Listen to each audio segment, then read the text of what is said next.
मानवमुक्तीचं आणि मानवतेचं महान ग्रंथ आहे, ज्या ग्रंथाने येथील समस्त भारतीयांना एक नवी प्रेरणा, नवी चालना, नवा विचार आणि नवा विकास दिला। आणि आज आपण त्या भारतीय संविधानातून बघतो की सारा देश आपल्याबरोबर जे स्वतंत्र झाले, आपल्याबरोबर जे नंतर स्वतंत्र झाले ते विखुरले गेलेले आहेत। पाकिस्तान विखुरला गेला, रशिया विखुरला गेला, पण आपल्या भारतीय संविधानाने त्या संपूर्ण देशाला, त्या संपूर्ण भारताला एकरूप ठेवलेलं आहे। आणि ह्या संविधानाने केवळ देशालाच नव्हे तर प्रत्येकाला, एक नागरिकाला अभिमान वाटेल असे हक्क आणि कर्तव्य दिले।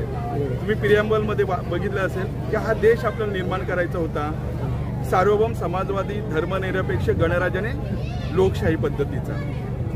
समाजवाद म्हणजे तर माहीतच आहे की काही मूल्ये ही भांडवलशाहीच्या हातात असली पाहिजे, काही मूल्ये सरकारच्या हातात असली पाहिजे। अशा प्रकारचा हा संविधान हे खूप मोठं योगदान आहे। आपण या योगदानाची, संविधान नुसतं आपल्याला प्रेमी बनवू, संविधान रक्षक नाही, संविधान आपलं रक्षण करतो। तर संविधानाची अंमलदार आपण झालो पाहिजे। मग संविधानाचा अंमलदार कोण होणार आहे? काय प्रिॲम्बल सांगतं, आम्ही भारतीय आणि कोणाप्रती दिले? भारतीयांच्या प्रती दिले। मग सर्व भारतीयांनी जागृत होऊन त्याचा अंमल केला पाहिजे।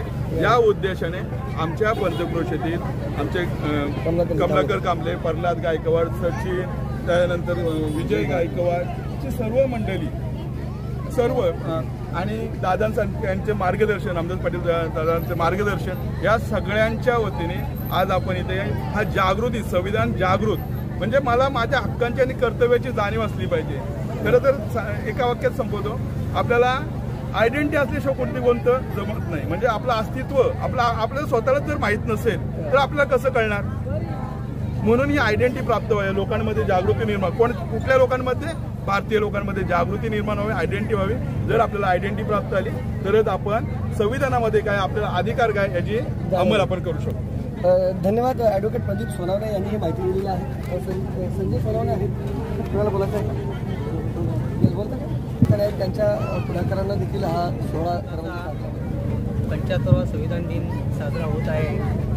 थोडक्यात सांगतो, संविधानाची एक ताकद म्हणजे सरकार कुणाचंही येवो, परंतु संविधान पाहूनच त्याला सरकार चालवावं लागेल।